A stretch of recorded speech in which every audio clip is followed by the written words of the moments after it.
Bismillahirrahmanirrahim. Assalamualaikum warahmatullahi wabarakatuh. Waalaikumsalam. Alhamdulillahirabbil alamin. Wassalatu wassalamu ala sayyidina Muhammadin wa ala alihi washabbihi ajmain. Alhamdulillah kita bisa sama-sama lagi berkumpul di sini ya. Atas nikmat Allah Subhanahu wa taala yang banyak dan tidak pernah berhenti. Yaitu saya tidak pernah bosan ya menyampaikan seperti itu selalu. Karena kunci dari kebahagiaan kita itu sebenarnya bukan dari berapa banyak yang kita miliki, tapi dari berapa banyak yang kita bisa syukuri. Makin banyak yang kita bisa syukuri apapun itu, makin bahagia kita. Misalnya kita nggak punya apa-apa nih, duit lagi nggak punya sekarang, bukan berarti nggak ada yang bisa disyukuri. Kita bernafas dengan lega aja itu udah kita syukuri. Mata kita bisa melihat, telinga kita bisa mendengar dengan normal, kita bisa berjalan kaki, kita dalam keadaan sehat, tuh syukuri. Nah, seberapa banyak hal-hal yang bisa kita syukuri dalam diri kita, dalam hidup kita, itu yang menentukan kebahagiaan kita. Banyak pun ya harta yang dimiliki seseorang, kalau dia nggak mampu nih, nggak punya kemampuan, skill untuk mensyukuri sesuatu, dia akan bahagia. Percaya? Masih rasanya masih banyak masalah, hal-hal yang baiknya di depan mata dia itu tertutup. Justru hal-hal yang susah-susahnya itu yang nampak, jadi hidupnya jadi susah, wajahnya jadi murung, melihatnya juga gak enak gitu. Ya, jadi syukur itu kunci ya, teman-teman sekalian. Kunci dari kebahagiaan kita, syukuri semua yang ada pada diri kita. Allah Subhanahu wa taala bukan main baiknya sama kita. Ya Allah, terima kasih ya Allah. Salawat dan salam semoga tetap terlimpah kepada junjungan kita Nabi Muhammad SAW, pada keluarga, sahabat, dan semoga kita terus-menerus diberi kekuatan oleh Allah Subhanahu wa taala untuk terus-menerus mengikuti ajaran beliau ya, dan bisa mendapatkan predikat sebagai pengikut Nabi Muhammad SAW, sehingga bisa mendapatkan syafaatnya di hari kiamat nanti. Amin ya rabbal alamin. Nah, kalau teman-teman ingat, kita sudah membahas selalu ya, saya ke belakang, kita udah bahas syahadat ya, berjanji, bersumpah, menyatakan tidak akan menyembah kecuali Allah Subhanahu wa taala. Kita juga sesudah itu kemudian juga mencoba membahas mengenali Allah Subhanahu wa taala itu buat kita tuh sebagai apa sih? Ada yang masih ingat sebagai apa? Ada 3. Sebagai Qul a'udzu bi Rabbin nas, Malikin nas, dan Ilahin nas. Ya, Rabb itu pencipta, pemelihara alam semesta. Malik itu penguasa, raja diraja yang punya hukum dan kekuasaan. Sementara ilah itu adalah yang berhak disembah, diibadahi, dipatuhi, dituruti ya. Jadi ilah itu ada 3 kedudukan Allah Subhanahu wa taala yang kemarin kita sudah pelajari. Nah, sekarang saya mau mengajak teman-teman sekalian mengenal yang namanya dosa syirik ya, dosa syirik. Inilah lawan dari apa yang kita pelajari kemarin, lawan dari kata tauhid, yaitu mengesahkan Allah. Sementara syirik itu adalah menyekutukan, artinya nyama-nyamain gitu. Ada sesuatu selain Allah disama-samain. Nyama-nyamain dalam apa? Dalam hal zatnya, sifatnya, perbuatan, dan ibadah kita kepadanya. Kemudian bentuk-bentuknya nih, langsung aja kepada detail-detailnya. Menyembah patung atau berhala, ya ini udah jelas ya. Ini mah mungkin kita sudah enggak lah ya. Ada yang masih ke enggak lah ya, kecuali agama Buddha atau Hindu kali ya yang masih. Kemudian kedua, menyembah matahari.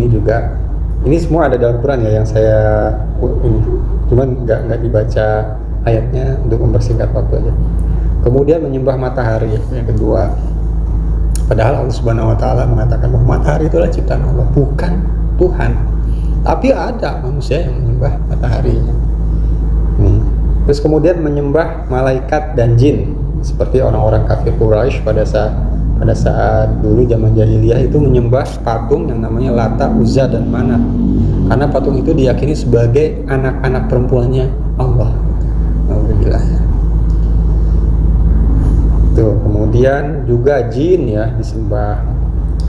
Yang keempat, menyembah para nabi, seperti kaum Nasrani yang menganggap Nabi Isa itu adalah Tuhan.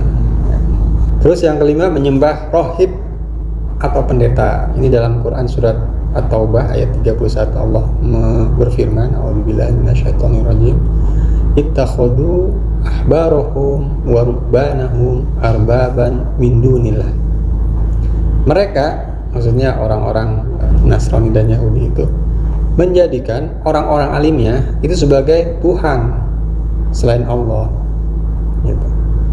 Nah, mendengar ini, seorang sahabat yang bernama Adi bin Hatim, seorang Nasrani yang kemudian masuk Islam pada masa Rasulullah, mengatakan, enggak kok, kaum Nasrani enggak nyembah pendetanya gitu-gitu, enggak. Nah, kata Rasulullah, betul, mereka enggak nyembah kayak begitu, tapi bukankah mereka itu, orang-orang alim dan para rohib itu sudah menetapkan hukum haram menjadi halal, halal menjadi haram, artinya mengubah-ubah nih hukum yang sebelumnya sudah ditetapkan oleh Allah. Terus si umatnya ini ngikutin gitu, nggak pada protes, iya ikut aja. Nah, itu udah dianggap nyembah si rohib ini ya, kata Rasulullah. Keenam, menyembah togut. Istilah togut itu artinya melampaui batas ya. Kemudian ketujuh, menyembah hawa nafsu. Ini juga nih cenderungan yang dimaksud di sini, hawa nafsu di sini adalah kecenderungan untuk melakukan keburukan. Ini kalau yang dimaksud adalah menuhankan hawa nafsu, mereka yang mengutamakan keinginan nafsunya di atas cintanya kepada Allah Subhanahu wa taala. Ya. Jadi ketika syahwat keinginannya itu sudah menguasai dirinya sedemikian hingga menabrak-nabrak yang ditetapkan oleh Allah Subhanahu wa taala, enggak peduli lagi dengan hukum Allah, kebenaran, enggak peduli lagi dengan agama, enggak peduli. Nah, itu namanya menuhankan hawa nafsu.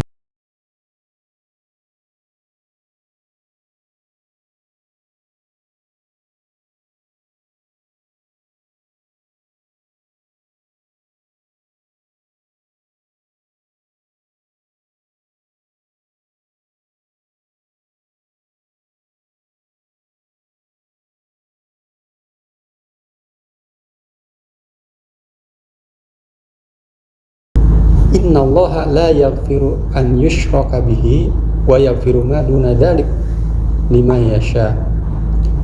Sesungguhnya Allah tidak mengampuni dosa ya orang yang mempersekutukan dia melakukan perbuatan syirik.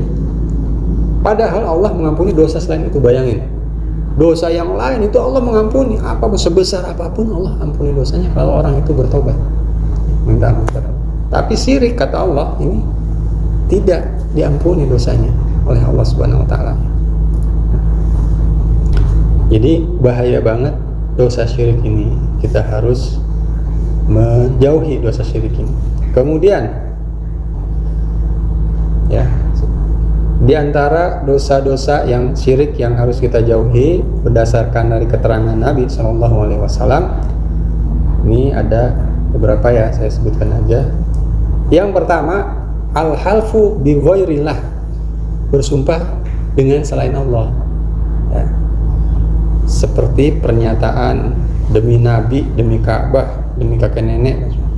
Kenapa? Karena Rasulullah SAW bersabda, man kana halifan falyahlif billah aw liyasmut. Siapa yang bersumpah, man kana halifan falyahlif billah, maka bersumpahlah dengan nama Allah, demi Allah gitu. Itu yang boleh, yang seperti itu, kata Rasulullah. Dalam hadis yang lain kata Nabi, man halafa bi ghairillah faqad kafara au asyrak. Siapa yang bersumpah dengan selain nama Allah, sungguh ia telah kafir atau syirik. Nah, yang sering kita dengar ya, demi Allah, demi Rasulullah gitu ya. Oh, demi Allahnya benar. Demi Rasulullahnya walaupun Rasulullah, tapi dia kan manusia selain Allah ya, bukan Allah. Jadi nggak boleh. Ya demi Allah aja, demi Allah ya, atau nggak usah sumpah-sumpah demi Allah kan gitu. Kemudian rukuk, jamaknya ruqyah. pada dasarnya ruqyah itu atau bahasa kitanya mantra-mantra ya, jampe-jampe itu terlarang pada dasarnya ya. Dari Abdullah, beliau berkata, aku mendengar Rasulullah SAW bersabda, inna ruqa wa tamaim wa tawalah syirkun. Sesungguhnya ruqyah ya, mantra-mantra jampe-jampe, ruqa wa tamaim itu jimat ya, wa tawalah dan pelet itu adalah perbuatan syirik, kata Rasulullah. Jadi jangan ya, kalau dia nggak mau udahlah cari yang lain. Jangan pakai dipelet segala nih, bahaya itu ya. Ini tadi ruqyah nih. Terus kemudian, tetapi mengenai ruqyah ini itu ada catatannya. Suatu hari sahabat Auf bin Malik radhiyallahu anhu dia berkata, ya Rasulullah, katanya, kami dulu di masa jahiliyah itu melakukan ruqyah gitu. Gimana menurut pendapatmu ya Rasulullah? Kata beliau, tunjukkan, coba ruqyahnya gimana sih? Soalnya katanya, gak apa-apa ruqyah itu selama tidak mengandung kesyirikan, yaitu meminta kepada selain Allah, minta perlindungan, minta kesembuhan, minta tolong lah kepada selain Allah gitu, kata Rasulullah. Jadi atas dasar itu para ulama kemudian mengumpulkan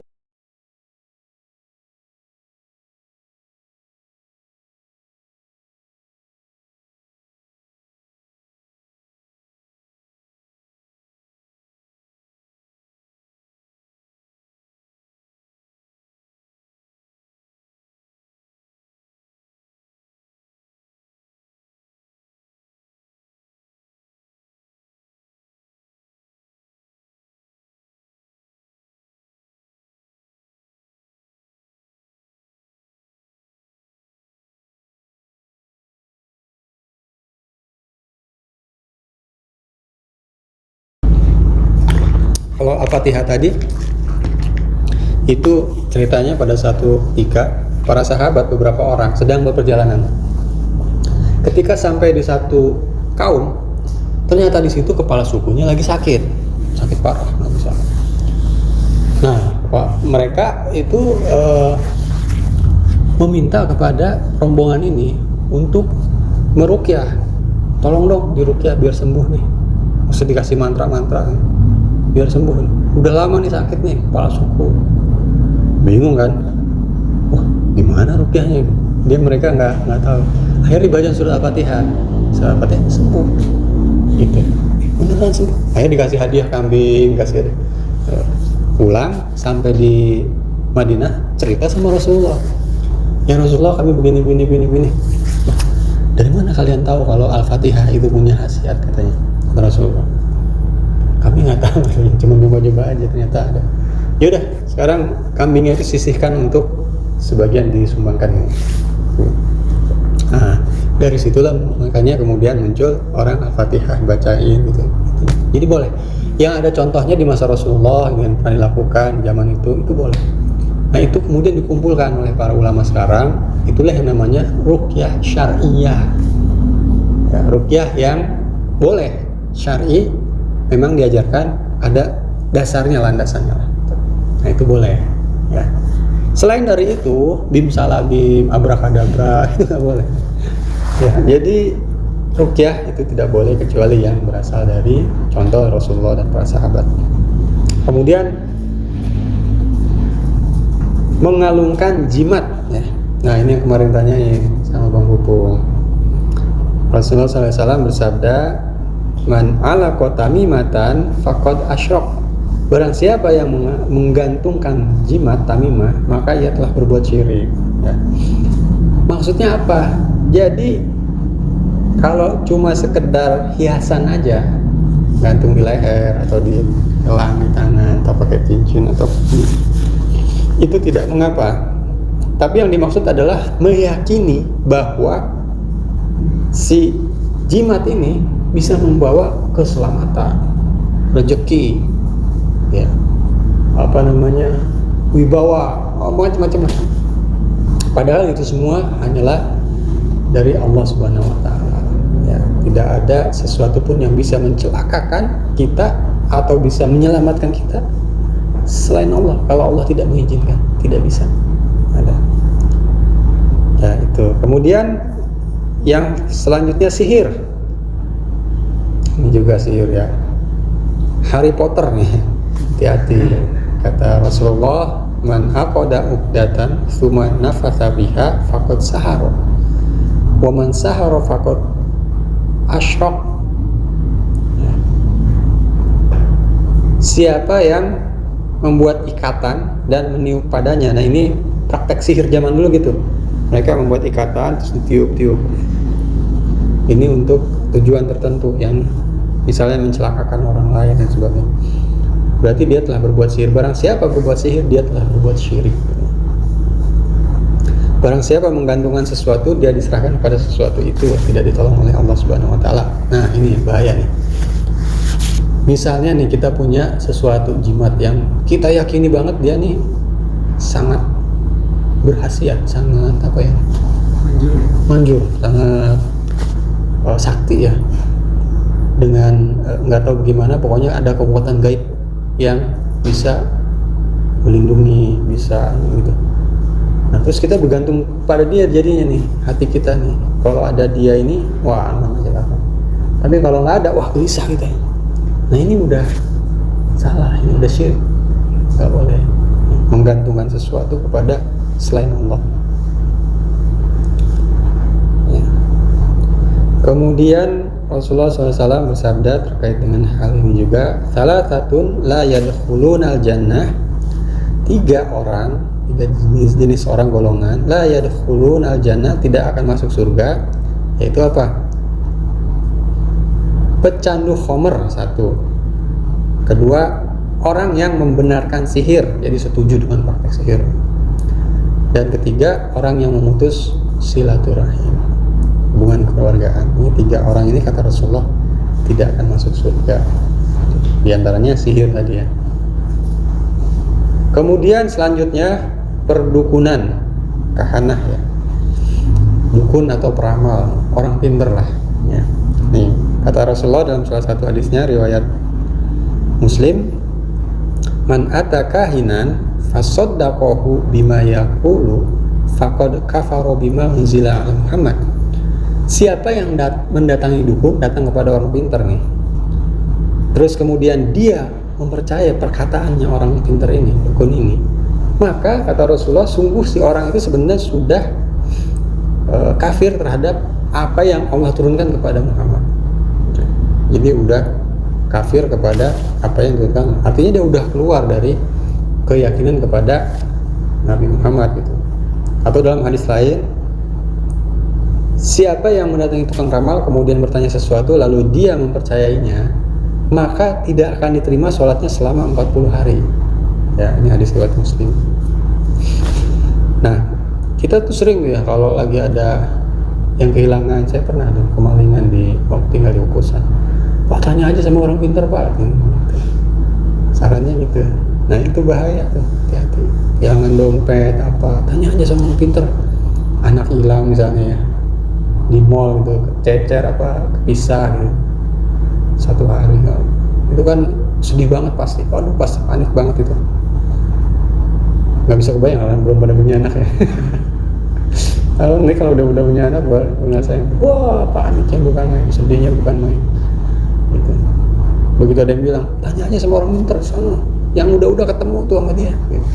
Wah kan, itu godaan banget kan. Di tengah-tengah merasa kehilangan, merasa kasihan nih anak. Aduh, gimana ntar dia udah makan apa belum, lagi ada di mana, sama siapa kan, tidurnya di mana. Mungkin lagi nangis di pojokan sana gitu. Suruh nanya ke orang pintar, terus katanya ketemu. Wah kan godaan banget tuh. Padahal kata Rasulullah, kalau dia datang ke orang pintar itu nggak boleh, itu sudah syirik gitu. Kenapa mempercayai dukun, peramal atau orang pintar itu sudah dianggap kufur? Karena di dalam Quran surat An-Naml ayat 65 Allah Subhanahu wa taala berfirman, la ya'lamu man fis samawati wal ardil ghaiba illallah. Tidak ada seorang pun di langit dan di bumi yang mengetahui perkara yang gaib kecuali Allah. Nah, gitu ya. Nggak ada. Jadi kalau ada yang mengaku-ngaku bisa mengetahui masa depan gitu ya, sama bisa mengetahui isi hati, kamu lagi mikirin si dia ya. itu nggak benar. Itu cuma nebak-nebak, itu cuma ya. Walaupun kadang-kadang benar ya, itu tebakannya aja benar gitu. Karena Allah Subhanahu wa taala di sini sudah menegaskan di dalam Al-Qur'an bahwa tidak ada yang bisa mengetahui yang gaib itu kecuali Allah. Kemudian menyembelih untuk selain Allah. Ya, ini juga bahaya nih. Penyembelihan itu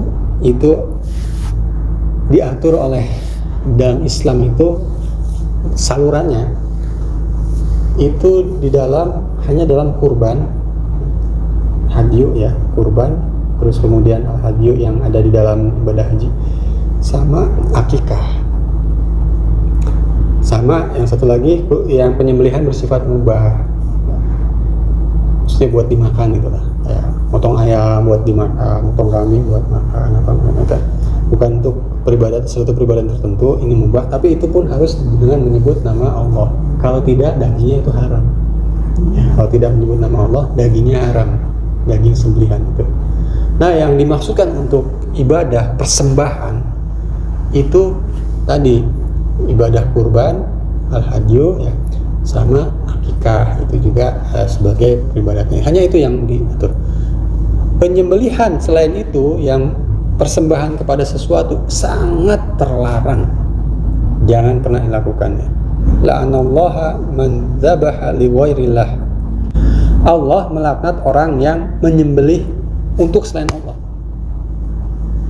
Jadi kalau ada yang bangun jembatan, bangun rumah, waduh, kok celaka mulu sih lu? Potong kerbau gitu. Potong kambing lu lah gitu. Biar nggak celaka-celaka tuh, penunggunya minta kambing gitu. Tumbal. Itu syirik, itu nggak boleh.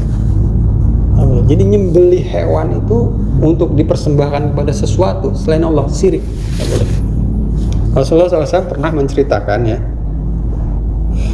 pada suatu masa itu ada seseorang yang masuk surga hanya karena seekor lalat, dan juga ada seorang yang masuk neraka hanya karena seekor lalat. Loh, para sahabat kan bertanya, kok bisa gitu ya Rasulullah? Karena lalat aja itu bisa masuk surga, dia bisa memasukkan ke dalam neraka gitu. Nah, ternyata ada ceritanya. Jadi ada dua orang nih laki-laki yang melewati suatu kaum yang memiliki berhala. Nah, nggak boleh ada yang lewat situ kecuali mereka sudah kurban untuk si berhala itu, menyembelih hewan untuk berhala itu. Gitu ya. Nah, salah satunya kemudian tanya, kurban dulu lah buat berhala ini. Saya nggak punya apa-apa. Pakai apa aja boleh katanya. Lalat aja lalat, pokoknya dibunuh buat dia gitu. Ya sudah, tepok lalat, tok, mati nih. Kata Rasulullah, ini orang nanti masuk neraka gitu. Yang satunya nggak mau, saya nggak mau membunuh, menumpahkan darah hewan kepada selain Allah, nggak mau, dibunuh dia. Kata Rasulullah, ini masuk surga. Gitu. Jadi jangan jangan anggap enteng penyembelihan hewan untuk sesuatu selain Allah. Nah, jadi kadang-kadang kita kan suka bercanda-bercanda gitu ya, potong kambing dulu loh gitu. Maksudnya untuk persembahan kepada sesuatu supaya selamat atau apa gitu. Itu nggak boleh. Menyembelih itu persembahan, penyembelihan itu hanya boleh kepada Allah Subhanahu wa taala. Ya. Kemudian yang selanjutnya merasa sial karena sesuatu at-tiyarah. Rasulullah SAW bersabda, barang siapa yang mengurungkan niatnya karena tiyarah, maka ia telah berbuat syirik. Para sahabat bertanya, lalu apakah tebusannya Rasulullah? Hendaklah ia mengucapkan, ya Allah, tidak ada kebaikan kecuali kebaikan dari Engkau, tiadalah burung itu melainkan makhlukmu, dan tidak ada ilah yang berhak ibadahi dengan benar kecuali Engkau, ya Allah. Jadi pada masa itu yang namanya ada burung yang gerak-geriknya itu atau suaranya itu dijadikan pertanda bagi orang-orang itu. Kalau kita mah sekarang toke lah misalnya, memancing nih, toke jadi, toke enggak, toke jadi, toke enggak, toke jadi, toke enggak, wah nggak jadi. Nah itu nggak boleh tuh, itu namanya tiara. Atau begitu kita lewat ya, saat kucing tiba-tiba lewat, Wah, ini petanda sial nih, nggak jadi pergi. Itu tiaroh namanya. Tanda-tanda ya. Menganggap sesuatu tanda-tanda itu, kemudian kita mengurungkan niat karena itu nggak boleh itu. Nah, kenapa? Karena ini doanya yang diajarkan Rasulullah ya. Ya Allah, tidak ada kebaikan kecuali kebaikan dari Engkau. Jadi kita harus meyakini bahwa baik atau buruknya nasib kita bukan tergantung sama si kucing itu, bukan tergantung sama tokek, bukan tergantung sama burung, tapi Allah yang ngasih. Itu. Jadi kalaupun kita misalnya lewat terus, udah nggak apa-apa lewatnya terus. Tiba-tiba kita celaka di situ, bukan karena kucing ini, tapi karena Allah yang menghendaki kita celaka. Terus kalau kita lewat terus, kita lewat terus, selamat. Allah menghendaki kita selamat, kagak ada hubungannya sama ini, gitu. Jangan dihubung-hubungin, begitu kejadian, wah tuh kan gue bilang juga apa gitu. Enggak begitu. Emang Allah sudah menghendaki kita itu bakal celaka. Gitu. Begitu juga sebaliknya, kalau kita selamat, memang Allah yang menghendaki kita selamat. Jadi nggak usah. Ya. Cuma jangan juga ya, ketika sudah ada tanda-tanda dari pemerintah, misalnya dari RT RW, kalau kemana-mana sekarang pakai masker, gitu kan ya. Wah ini tiaroh ini, enggak, bukan. Kalau itu bukan. Bukan tanda-tanda itu, enggak. Kalau itu kan berdasarkan pemikiran, logis gitu ya. Sama seperti Rasulullah ketika berperang, Rasulullah pakai baju perang juga, memakai perlengkapan perang, pokoknya mempersiapkan diri bagus-bagus. Nah itu kan berarti memang kita harus ada upaya untuk menyelamatkan diri kita gitu kan. Bukannya menyalahkan kepada Allah aja, kalau Allah mau selamat, kalau mau celaka aja gitu. Enggak juga, enggak. Nah yang dimaksud ini tiaroh itu seperti itu ya, tanda-tanda dari yang enggak logis lah gitu. Kemudian syirik yang lain juga yang perlu hati-hati itu adalah syirik asghar, syirik kecil yang khafi, yang tersembunyi, yaitu berupa niat dan keinginan seperti riya dan sum'ah. Riya itu adalah ingin dilihat, terlihat hebat, sehingga bisa mendapatkan pujian. Kalau sum'ah itu ingin didengar, ya, supaya dipuji. Misalnya sholat, kenapa? Gara-gara ada Mas Tata ikut sholat di sini, jadi pada sholat. Ini saya biasanya telat gitu, udah mau maghrib baru sholat asar gitu. Wah ini getol. Ya, itu salah satu tanda ya. Jadi jangan kedinginan. Iya kalau dingin kan. Oh alergi ya. Iya. Nah jadi itu ya, riya, melakukan sesuatu bukan karena Allah, ibadah maksudnya, melakukan suatu ibadah bukan karena Allah, bukan semata-mata karena Allah Subhanahu wa Ta'ala. Itu hati-hati juga ya. Sampai sini ada pertanyaan nggak? Itu contoh-contoh syirik. Kalau pendengaran pastor tentang Gus Samsudin itu gimana sih? Siapa? Gus Samsudin itu apa? Gus Samsudin. Saya dengar yang sama ini ya, merah. Pesulap merah. Pesulap merah itu ininya dia pernah membongkar itu ya, Gus Samsudin itu ya. Trik-triknya itu ya. Ya itu kan sebetulnya termasuk bagian dari perdukunan si Gus Samsudin itu.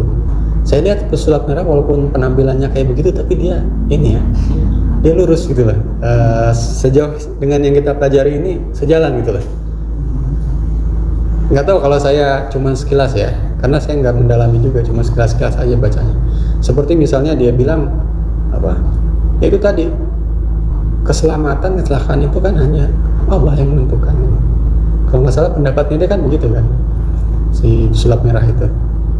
Terus kesembuhan itu juga yang menentukan Allah gitu kan, bukan seseorang atau sesuatu. Kita hanya ikhtiar aja. Nah, mungkin pertanyaannya adalah gini.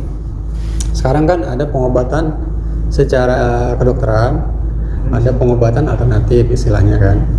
ada perdukunan gitu. Nah, mana yang boleh, mana yang enggak. Ada tabib juga ya, kalau tabib itu bahasa Arabnya. Terus bagaimana itu hukum-hukumnya, mana yang boleh, mana yang enggak. Ke dokter pun itu bisa jadi kita berdosa kalau kita meyakini bahwa kesembuhan kita itu si dokter yang memberikan gitu. Ini enggak, wah dokternya hebat ini, sembuh gua sama dia. Nggak boleh gitu. Yang menyembuhkan itu adalah Allah melalui perantaranya si dokter itu. Dokter itu hanya memberikan jalan saja. Oh, kayaknya berdasarkan pengalaman dia, kalau yang kayak begini tuh obatnya begini. Dia kan ngasih tahu tuh jalannya. Padahal yang menjadikan obat itu menyembuhkan penyakit ini siapa? Allah kan. Zat tertentu dalam ini kita terus disembuhkan dengan zat sesuatu. Apakah si dokter itu yang membuat seperti itu? Kan enggak.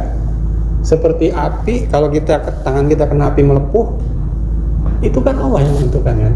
Sama reaksi suatu zat dalam tubuh kita bereaksi, itu kan Allah yang menentukan. Hanya saja ada orang yang tahu dan enggak kan gitu. Nah, si dokter ini tahu gitu, tahu bahwa oh ini akhirnya dikasih kita sembuh kan gitu. Jadi keyakinan bahwa yang menyembuhkan itu sesuatu selain Allah itu adalah perbuatan yang dilarang, nggak boleh, syirik juga itu. Yang menyembuhkan itu adalah Allah Subhanahu wa Ta'ala, yang Maha Penyembuh. Bahkan ke dokter pun seperti itu. Nah, terus gimana kalau ke dukun dan alternatif yang lain? Nah, ada bahayanya yang selain dari yang tadi ya, selain dari menganggap si dukun ini hebat dan kemudian menyembuhkan, selain dari itu, bahayanya adalah kalau metode yang digunakan itu tidak logis, ujug-ujug, itu bisa jadi terjebak kepada kerjasama dengan jin.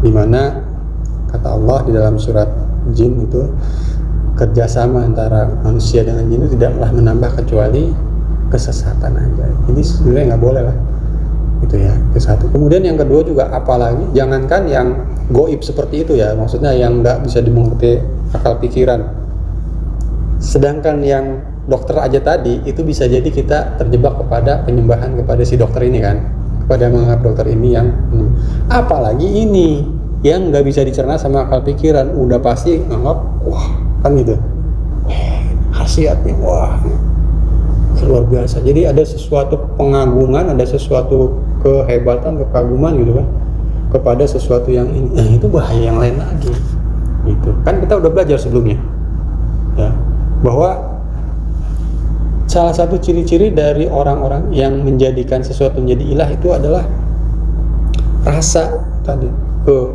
mengagungkan sesuatu gitu ya, menganggap sesuatu terlindungi oleh sesuatu, kemudian takjub pada sesuatunya. Nah, itu bahaya lain lagi. Jadi ketika memilih pengobatan, diutamakan pertama yang logis gitu. Logis. Misalnya obat demam dikasih paracetamol, logis. Karena apa? Karena demam itu reaksi tubuh manusia yang begini, sehingga obatnya itu dikasih zat-zat yang mengandung ini, sehingga ketika diminum bereaksi dengan tubuh di dalam darah menghasilkan ini dan menurunkan demamnya. Nah, itu logis, ada penjelasannya kan. Atau alternatif itu yang logis juga, ini pakai herbal katanya. Karena sebetulnya reaksi pada saat manusia itu mengalami penyakit itu ini begini. Sementara si dedaunan ini itu punya khasiat yang seperti ini. Kalau diramu dengan yang ini, itu akan di tubuh menghasilkan sesuatu yang begini. Nah, itu juga logis kan? Yang nggak logis gimana? Datang ke sini ya bawa ayam, ayam putih betina katanya. Ya dibawa sama dia. Dah, gitu. Tunggu. Nggak tahu diapain, tahu ayamnya lumpuh, dianya sembuh. Gitu. Pindahin misalnya gitu, contoh ya, saya nggak pernah tahu sih, cuma katanya ada yang kayak begitu kan. Nah, itu kan nggak logis, dia nggak mengerti itu gimana ceritanya sampai begitu ya. Yang dikhawatirkan itu tadi, kita menganggap itu wah ini hebat banget nih orang bisa mindahin penyakit, wah pokoknya. Jadi ada inilah ya, Padahal bedanya apa sama dokter? Ya sama aja, dokter juga dibuka ya atas izin Allah. Nah itu yang kita khawatirkan nih. Itu ya terkait dengan pengobatan, dukun dan sebagainya. Lalu pertanyaan berikutnya, lah emangnya per dukunan itu yang terkait misalnya dengan santet atau membuat orang itu menjadi sakit atau membuat usaha orang itu jadi bangkrut ya, ada yang warungnya katanya tutup gitu ya, pernah kita ngomong kemarin ya sama Rinto ya, itu ada ilmu-ilmu itu tuh ada. Jadi di dalam surat Al-Baqarah itu Allah Subhanahu wa taala menjelaskan bahwa dulu itu Allah menurunkan dua orang malaikat. Dua orang malaikat ini mengajarkan kepada manusia ilmu sihir. Ini pada zaman Nabi Sulaiman. Mengajarkan pada manusia ilmu sihir. Tetapi malaikat ini sebelum mengajarkan ilmu itu kepada manusia, mereka selalu bilang, kami adalah cobaan ya bagi kalian. Jangan kalian kufur. Maksudnya nggak usah lah, kami cobaan. Kalau kamu ikut-ikut sini, kamu sudah berbuat kufur. Jadi manusia sendiri yang memutuskan untuk belajar itu. Nah, si manusia bilang, apa-apalah, saya apa-apalah, kufur udah, pokoknya gue ada perlu gini-gini. Mungkin dia dendam gitu kan, atau dia pengen jadi kaya atau pokoknya gitu kan. Sekarang kan banyak gitu kan. Lu kalau mau usaha maju ya, bagus toko maju, ini ke gunung apa gitu. Terus diingetin sama yang, janganlah sirik, sirik dah. Mungkin gue bisa maju nih kan gitu. Ada juga kan gitu zaman sekarang. Nah dulu itu seperti itu. Nah kata Allah, maka belajar para manusia itu dari dua malaikat ini, ilmu-ilmu yang ilmu itu bahkan bisa memisahkan antara seorang suami dengan istri jadi bercerai, bertengkar, gitu. Jadi emang ada, ya Allah memberikan, menakdirkan itu ada. Kalau pelet itu buat cewek itu ada juga Ustaz. Nah ini tadi itu pelet tuh yang disebutkan oleh Rasulullah, pelet itu nggak boleh gitu, yang nggak boleh dilakukan. Ada tetangga dulu juga di Jakarta. Dia katanya sih saking kebanyakan ilmunya mungkin ya Pak, sampai gila gitu mempelajarinya sampai sekarang juga. Cuma masih kadang sadar minta rokok, jalan sekarang. Kadang dulu tuh sering ngabuk, sering bawa senjata tajam gitu semua. Iya. Nah itu juga ya. Itu juga merupakan bahaya dari, kalau saya bilang sih, jadi yang namanya belajar ilmu kayak gitu, saya tuh SMP sampai SMA berada di lingkungan yang penuh dengan jawara. Jadi teman-teman SMP SMA tuh kalau lagi liburan mereka nyantri pesantren nyari ilmu gitu, ilmu kebal, ilmu pelet, ilmu macam-macam lah, kehebatan, kesaktian. Nah saya sempet beberapa waktu juga ikut mempelajari gitu, gimana sih ilmu itu. Oh begini. Jadi yang dasarnya itu waktu itu katanya disuruh ngamalin ini zikir apa segala macam gitu kan. Nanti habis itu kita tuh dapat, kalau udah dapat itu bisa melihat gitu. Bisa melihat yang makhluk-makhluk yang ada di sini, penunggunya gitu, bisa melihat. Jadi ada tingkatan-tingkatannya tuh. Itu yang paling dasar begitu tuh. Terus jadi tingkatan gitu. Nah dugaan saya nih, orang yang kalau dia belajar terus dan nggak bisa menguasai diri, dia akan terperangkap seolah-olah masuk dunianya itu ke dalam hal-hal seperti itu. Ya udah gitu. Nah kita menganggapnya gila, padahal dia sih biasa aja kayaknya, karena dia meyakini semua itu memang benar, dia alami gitu. Itu misalnya dia merasa sudah mendapatkan kemampuan untuk melihat, karena sudah mengamalkan sesuatu, dia mendapatkan. Jadi suatu ketika misalnya kita melihat dia ngobrol di situ sendiri, kita bilang gila, tapi dia bilang enggak, lagi ngobrol ini sama penghuninya sini gitu. Jadi kayak gitu. Wallahu alam. Tapi kan tadi ya, yang tidak ada yang menguasai yang gaib kata Allah kecuali Allah kan. Artinya itu kemungkinannya dua. Yang pertama itu imajinasinya dia sendiri, dia terjebak kepada imajinasi ya. Jadi dia udah nggak bisa memisahkan mana yang real kehidupan nyata, mana yang imajinasinya dia. Gitu. Yang kedua, dia dikerjain sama jin. Gitu. Dikerjain. Jadi tahu nih anak ini suka begini, wah ini kerjain. Gitu. Bisa jadi. Jadi jin yang kemudian menyesatkan dia. Jadi mainannya jin. Bisa jadi seperti itu. Tapi kemungkinannya kecil sih, karena jin juga ngerjain manusia tuh nggak bisa seenaknya aja, perlu upaya yang sangat besar. Sebagaimana manusia itu juga bisa mengenali ya, bukan melihat, tapi mengenali perbuatan-perbuatannya jin, terus bekas-bekasnya jin, terus karakteristik tempat-tempatnya jin. Itu manusia kan ada yang tahu kan, karena dia belajar, effort dia melakukan usaha untuk mempelajarinya. Itu ada ahlinya jin lah istilahnya. Walaupun dia nggak bisa melihat jin dalam bentuk aslinya, itu nggak bisa. Tapi dia bisa mengenali lah akibat-akibat perbuatan jin terus. Jadi dengan itu, dengan pengetahuannya, ilmunya yang dia pelajari itu, dia bisa tahu. Misalnya satu rumah yang jadi sarangnya jin, dia tahu. Kenapa? Karena ada pelajarannya. Nah, melihat aja, oh udah tahu. Jadi bukan berarti dia bisa melihat, bisa nge-sense gitu, sixth sense gitu, enggak. Tapi, nah, begitu pula si jin terhadap manusia. Kepada manusia, dia itu hanya jin-jin tertentu yang sudah mencurahkan effortnya selama sekian tahun gitu ya, untuk mempelajari bagaimana caranya bisa terlihat, bisa terasa, oleh manusia. Itu susah, nggak semua jin bisa. Jadi khusus. Jadi nggak semua jin bisa menggoda kita terus nakut-nakutin kita, enggak. Hanya tertentu aja yang memang itu mungkin jawaranya jin lah gitu. Yang orang saktinya di jin gitu. Itu. Tapi memang ada, itu nggak banyak. Kebanyakan jin juga takut sama manusia. Kata Rasulullah, dulu itu jin takut sama manusia. Kalau di satu tempat ada jin, terus ada manusia datang, takut, mereka kabur, kata Rasulullah. Tetapi kemudian manusia ketika datang ke situ, sebelum jinnya kabur, manusianya ngomong, minta perlindungan sama jin.